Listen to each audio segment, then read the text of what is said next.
Good morning friends. மார்க்கெட்டில் survey பண்ணணும்னா முதல்ல நம்மளை நம்ம காப்பாற்றிக்கணும். இது நான் பல வாட்டி சொல்லிக்கிட்டு இருக்கேன். அப்போது இந்த ஆப்ஷன் ட்ரேடிங்கில் ஆப்ஷன் பையர் லைஃப்பை சேவ் பண்ணக்கூடிய முக்கியமான விஷயங்கள்லாம் என்ன அப்படின்றத நம்ம இந்த ஆடியோவில் பார்க்கலாம். அதாவது ஆப்ஷன் பையிங் ஈஸி மணின்னு நினச்சி மார்க்கெட்டுக்கு வந்தவங்க நிறைய பேர் இருக்காங்க. ஆனால் இப்போவும் சர்வே பண்ணிக்கிட்டு இருக்கவங்க ரொம்ப ரொம்ப கம்மி தான். ஒரு நாள் ப்ராஃபிட் வந்தால் நம்மளை நாமே கிங் மாதிரி ஃபீல் பண்ணுறோம். அடுத்த நாள் மார்க்கெட்டில் ஒரு கேண்டில் நம்ம கான்ஃபிடென்ஸையும் நம்ம அக்கௌண்ட்டையும் டெஸ்ட்ராய் பண்ணிடும். இது பல பேருக்கு நடந்துக்கிட்டு தானே இருக்குது. இதுதான் ஆப்ஷன் பையிங். இது ஜஸ்ட் ஒரு ட்ரேடிங் கிடையாது. இது டோட்டலாக ஆப்ஷன் பையரோட என்டையர் எமோஷன்ஸ் கேமு. ஓகேங்களா? இந்த வீடியோவை பார்த்துட்டு நீங்கள் இருக்கீங்கன்னா இல்லை கேட்டுக்கிட்டு இருந்தீங்கன்னா உங்களால் நிறைய பேர் நைட்டு தூங்காமல் சார்ட்டை பார்த்துருப்பீங்க. லாஸ் வந்ததுக்கப்புறம் ஃபோன் சைலண்ட்டில் போட்டுருப்பீங்க. பேங்க் பேலன்ஸை பார்த்து பயந்துட்டுருப்பீங்க. ஆனால் இன்னும் விடாமல் மார்க்கெட்டில் இருக்கீங்க. அதுதான் உங்களோட ஸ்ட்ரென்த்து அப்படின்ற மாதிரி நான் இங்கே புரிஞ்சுக்கிறேன். ஏதாவது ஒன்று பண்ணி நம்ம இந்த ஆப்ஷன் பையிங்கில் ப்ராஃபிட்டபுளாக வந்துட மாட்டோமா அப்படின்ற உங்கள் ஏக்கம் நியாயமானது தான். பட் அதுக்கான சில வழிவகைகளை நம்ம ஃபாலோ பண்ணணும். முயற்சி மட்டும் இருந்தால் மட்டும் போதாது. அந்த செயல் திட்டங்களையும் அணுகுமுறையும் தொடர்ச்சியாக கண்டினியூஸாக பண்ணிக்கிட்டே இருந்தால் மட்டும்தான் அது சாத்தியமான ஒன்று. ரியாலிட்டி ஆப்ஷன் பையே அப்படின்னா என்னென்னா, ஆப்ஷன் பையிங்கில் இருக்கிறது ஈஸி கிடையாது. என்னை பொறுத்தவரையும் ரொம்ப ரொம்ப கஷ்டம். ஏன்னா ஆப்ஷன் பையிங்கில் ஒருத்தர் ப்ராஃபிட் பண்ணுறதுன்றது ரொம்ப டஃப்பு. மார்க்கெட்டே அதுக்கு அலோவ் பண்ணாது. ஏன்னா மார்க்கெட்டு டிசைனே ஆப்ஷன் பையரை தோக்கடிக்கிற மாதிரி தான் இருக்குது. ஏன்னா டைம் டிகேன்னு ஒன்று இருக்குது. அதனால் ஆப்ஷன் பையர் ஜெயிக்கிறது அப்படின்றது ரொம்ப ரொம்ப ரொம்ப கஷ்டம். குதிரைக்கு கொம்பு முளைக்கிற மாதிரி. குதிரைக்கு கொம்பே முளைக்காது. இருந்தாலும் பழமொழியில் சொல்லுவாங்கள்ல, அந்த மாதிரி ஆப்ஷன் பையராக இருக்குது என்னை பொறுத்தவரையும் ரொம்ப ரொம்ப கஷ்டம். அது ஈஸின்னு நினச்சி நம்ம உள்ளே லாஸ் பண்ணிக்கிட்டே இருக்கோம். ஒவ்வொரு மார்னிங்க்கும் ஒரு ஹோப்போட மார்க்கெட்டை ஓப்பன் பண்ணுறோம். ஒவ்வொரு நாளும் இப்படி தான் பண்ணிக்கிட்டு இருக்கோம். இன்றைக்கி கம்பேக் பண்ணணும், இந்த ட்ரேடு மட்டும் நமக்கு ஒர்க் ஆகணும், ஒரு நல்ல பிரேக் அவுட் வந்தால் நம்ம லைஃபோட ஓரளவுக்கு இந்த பிரச்சனை தீரும், லைஃப் ஓரளவுக்கு செட்டில் ஆகும் அப்படின்ற மாதிரி ஒவ்வொரு நாளும் புதுசாக ஆப்ஷன் பையர்ஸ் உள்ளே வந்துக்கிட்டே தான் இருக்காங்க. அப்படின்னு தான் நம்ம எல்லாருமே நினைக்கிறோம். ஆனால் மார்க்கெட் ரியாலிட்டின்னு ஒன்று இருக்குது. ஃபஸ்ட்டு வாட்டி ட்ரேட் பண்ணும்போது மார்க்கெட்டில் ஸ்டாப் லாஸ் ஹிட் ஆகுது, ப்ரீமியம் டிகே ஆகுது, ஃபேக் பிரேக் அவுட்டில் மாட்டிக்கிறோம், சடனாக ரிவர்சல் ஆகுது. இந்த 4 விதமான மார்க்கெட் டிசைனிங் தான் பாதி ஆப்ஷன் பையரை அழிக்குது. ஓகேங்களா? ஒரு 5 நிமிஷம் கேண்டில், ஒரு ஓவர் கான்ஃபிடன்ஸ் ட்ரேடு, ஒரு ரிவெஞ்ச் என்ட்ரி, இப்படி தான் ஒரு ஆப்ஷன் பையர் உள்ளே வருவாங்க. ஒரு 5 நிமிஷம் கேண்டிலில் ஒரு ஓவர் கான்ஃபிடன்ஸ் அவங்களுக்குள்ளேயே வரும். ஒரு ட்ரேட் எடுப்பாங்க, அது லாஸ் ஆகும். மறுபடியும் அடுத்த ட்ரேடு ரிவெஞ்ச் ட்ரேடாக மாறும். அது போதும். இந்த மாதிரி மாறிக்கிட்டே இருந்தால் மாதம் உங்களோட சேமிப்பு என்ன சேர்த்து வச்சிங்களோ உங்கள் கேபிட்டல் அங்கே மறைஞ்சு போகிறதுக்கு வாய்ப்புகள் அதிகம். நான் யூஸ்லெஸ் ஆச்சா இல்லை நம்ம ஏன் டவுட் பண்ண ஆரம்பிக்கிறோம்? சில பேருக்கு இப்படி தான் தோணுது.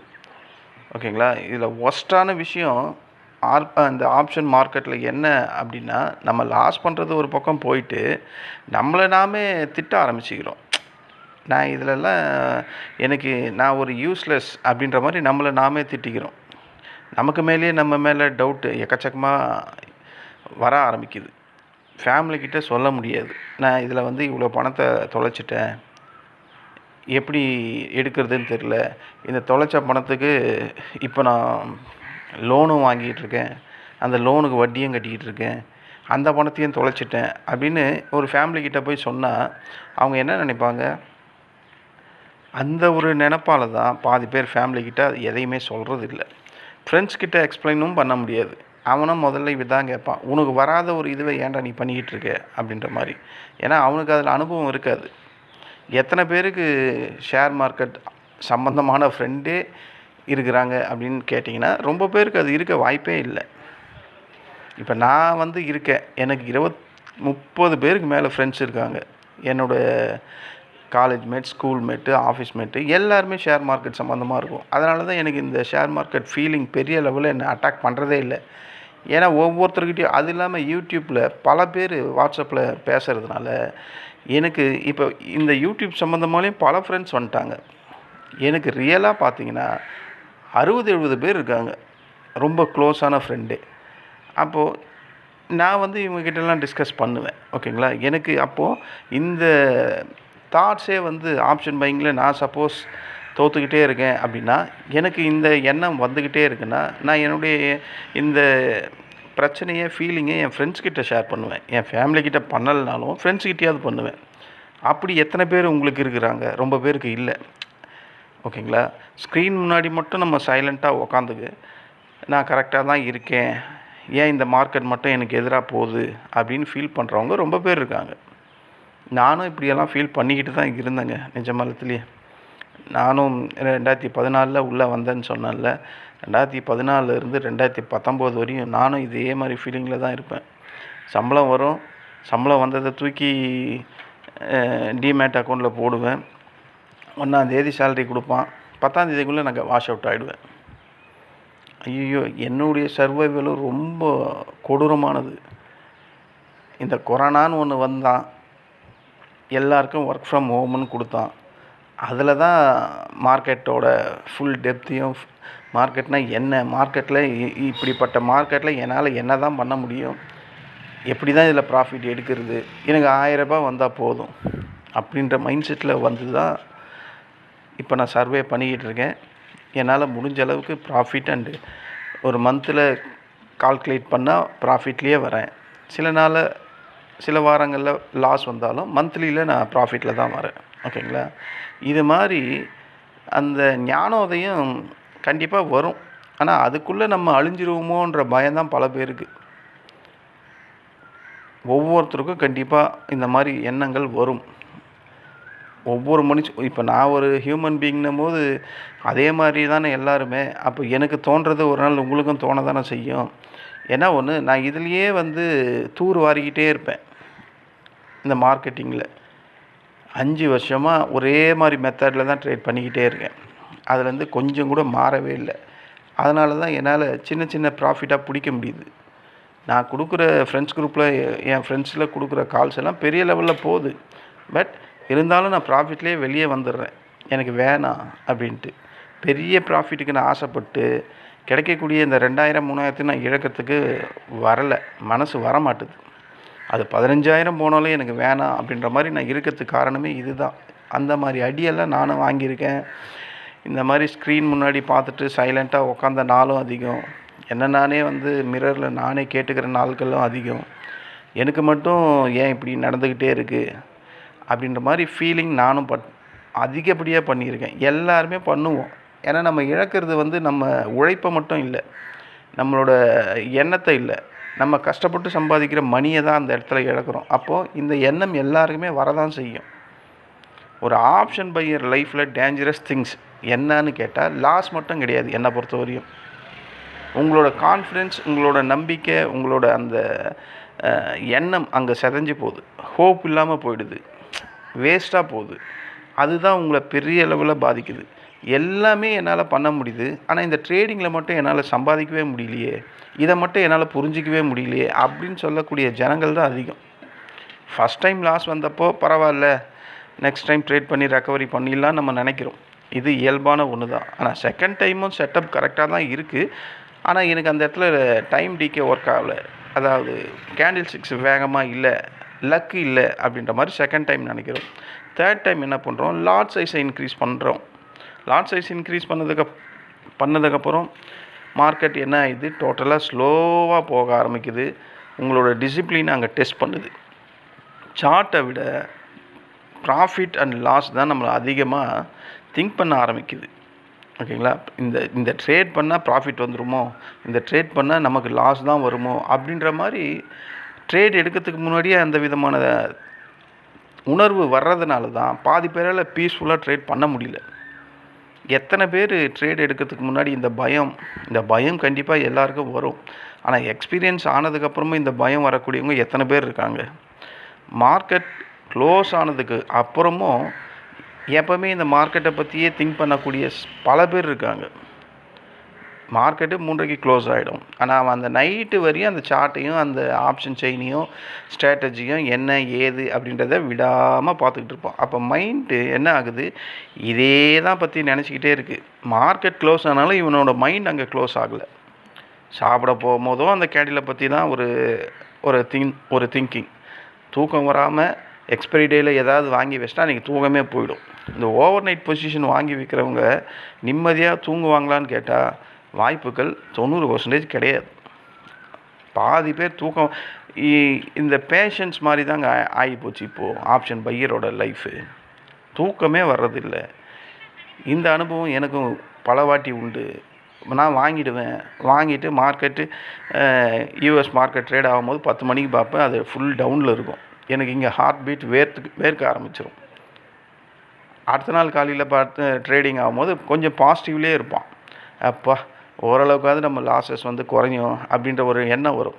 ஆனால் நம்ம மார்க்கெட் ஓப்பன் ஆகும்போது அந்த கிஃப்ட் நிஃப்டிக்கு ஏற்ற மாதிரியே இருக்காது. கிஃப்ட் நிஃப்டி வந்து ஒரு 50-60 பாயிண்ட் மைனஸில் இருந்தால் இவன் அப்போ தான் 200 பாயிண்ட் மைனஸில் ஓப்பன் ஆகும். ஸோ இந்த மாதிரியெல்லாம் இந்த ஓவர் நைட் பொசிஷன் வாங்கி வச்சா கண்டிப்பாக நம்மளை விட்டு தூக்கம் போயிடும். ஓகேங்களா? இதெல்லாம் நம்ம வந்து இந்த ஓவர் நைட் பொசிஷன்ன்றதே டோட்டலாக அவாய்ட் பண்ணணும். ஒரு ஸ்டேஜுக்கு அப்புறம் மணி லாஸ் ஆகிறத செல்ஃப் ரெஸ்பெக்ட் லாஸ் ஆக்குறது ஈக்குவலாக நம்ம ஃபீல் பண்ண ஆரம்பிக்கணும். ஓகேங்களா? ஒரு ஸ்டேஜில் மணியை நம்ம இழந்துக்கிட்டே இருந்தால் நம்மளோட செல்ஃப் ரெஸ்பெக்டும் அங்கே போய்கிட்டே இருக்கும். பெரிய லெவலில் நம்ம ஹார்ட்டு ஹர்ட் ஆகிக்கிட்டே இருக்கும். இங்கே ஒரு உண்மை இருக்குது. மார்க்கெட் உன்னை ஹர்ட் பண்ணலாம் வரல. மார்க்கெட் உன்னை டெஸ்ட் பண்ண மட்டும்தான் பண்ணுது. சர்வை பண்ணுறது நம்ம தான், நீ தான் பண்ணிக்கணும். ஓகேங்களா? மார்க்கெட் என்னை ஹர்ட் பண்ணுது, என்னுடைய மணியை எடுத்துக்குது அப்படின்னு சொல்கிறதெல்லாம் கரெக்டாக இருந்தாலும் அதை சர்வை பண்ணக்கூடிய அந்த மென்டல் பவர் உங்ககிட்ட மட்டும்தான் இருக்குது.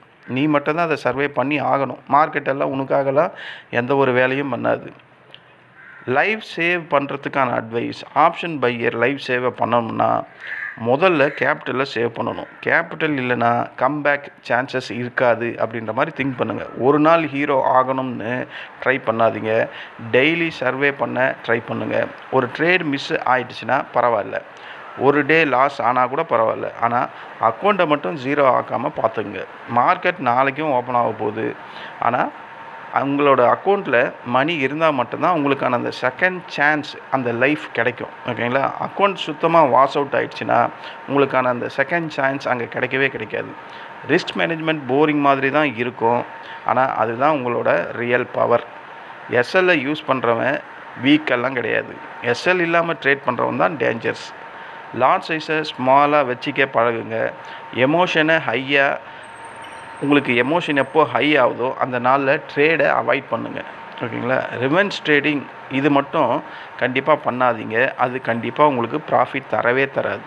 அது ரிமைனிங் கான்ஃபிடென்ஸையும் உங்கள்கிட்ட இருந்து டோட்டலாக வெளியே எடுத்துடும். ஒரு நல்ல ட்ரேடர் எவ்ரிடே ப்ராஃபிட் பண்ணுறவன் கிடையாது. பேட் டைமில் கூட பேட் டேஸில் கூட சர்வே பண்ணணும். உங்கள் லைஃப் ட்ரேடிங் இந்த மார்க்கெட்டிங் ட்ரேடை விட மிக பெருசு. ஓகேங்களா? ஸோ அதை தொலைச்சிடாதீங்க. சார்ட் ரெட் ஆனதுக்காக லைஃப்பை டார்க் பண்ணாதீங்க. ஓகேங்களா? ஒரு லாஸ் வந்துடுச்சுன்னா நீ அந்த இடத்துல ஃபெயிலியர் அப்படின்லாம் கிடையாது. நீ இன்னும் கேமில் தான் இருக்க, உன்னால் இந்த கேமில் வின் பண்ணக்கூடிய டேலண்ட் இருக்குது அப்படின்ற மாதிரி நினைங்க. அந்த மாதிரி ஒரு எண்ணத்தை உங்களுக்குள்ளே புகுத்து வைங்க. ஓகேங்களா? இந்த வீடியோ பார்த்துக்கிட்டு இருக்க ஒருத்தராவது நான் சொன்ன இந்த விஷயம் கண்டிப்பாக தேவைப்பட்டிருக்கலாம். மேபி இப்போ நீங்கள் லாஸ்ட்டில் இருக்கலாம். மேபி உங்கள் அக்கௌண்ட் ஆல்மோஸ்ட் எம்டி கூட ஆகிட்டுருக்கலாம். நீங்கள் எல்லோரும் டவுட் பண்ணிக்கிட்டும் இருக்கலாம், நம்மளால் இனிமேல் மார்க்கெட்டில் சர்வே பண்ண முடியுமா, இல்லை இருக்கிறதையும் தொலைச்சிருவோமா அப்படின்னு கேட்டால், மார்க்கெட் பிக்கெஸ்ட் கம்பேக்ட் ஸ்டோரி எல்லாமே பிக்கெஸ்ட் பெயினில் இருந்து தான் ஆரம்பமாகிருக்கு அப்படின்றத நம்ம புரிஞ்சுக்கணும். ஒரு நாள் ப்ராஃபிட்ஸ் ஸ்க்ரீன்ஷாட் போடுறதுக்காக இல்லை, ஒரு நாள் ப்ரௌடாக மிரரில் உன்னை நீயே பார்த்துக்கணும், நீ ஒரு குட் ட்ரேடர், நீ ஒரு ப்ராஃபிட்டபிள் ட்ரேடர் அப்படின்னு மிரருக்கு முன்னாடி நீ சொல்லணும். ஸோ முதல்ல டிசிப்ளினை லேர்ன் பண்ணுங்கள், பேஷன்ஸை பில்ட் பண்ணுங்கள், மணி ஆட்டோமேட்டிக்காக வரும். ஃபாஸ்ட் மணி தேடி வந்தவங்க பல பேர் மார்க்கெட்லேருந்து காணாமையே போயிட்டாங்க. செல்ஃப் கண்ட்ரோலை கற்றுக்கிட்டு மார்க்கெட்டில் சர்வே பண்ணுறவங்க இன்னமும் இருந்துக்கிட்டு தான் இருக்காங்க. ஓகேங்களா? ஆப்ஷன் பையிங்கில் வின்னிங் பண்ணுறதுக்கு முன்னாடி எமோஷனல் கண்ட்ரோல் பண்ணுங்கள். நீங்கள் இன்னும் ஹீரோவாக தான் இருக்கீங்க அப்படின்ற மாதிரி நீங்கள் நம்புங்க. இன்னும் உங்களுக்கான கேம் இங்கே முடியல அப்படின்ற மாதிரி பிலீவ் பண்ணுங்கள். ஒரு good base, one disciplined month, one controlled mind set, இந்த 3த்தையும் விடாப்பிடியாக கைப்பற்றுங்க. உங்கள் என்ட்ரி லைஃப் டோட்டலாக நாளுக்கு நாள் மாறுறதுக்கான வாய்ப்புகள் அதிகம். Stay strong, trade safe and most importantly உன்னை நீ லூஸ் பண்ண இந்த மார்க்கெட்டில் இடம் அளிக்காத. ஓகேங்களா? அப்படின்னு நான் இந்த ஆப்ஷன் பையரோட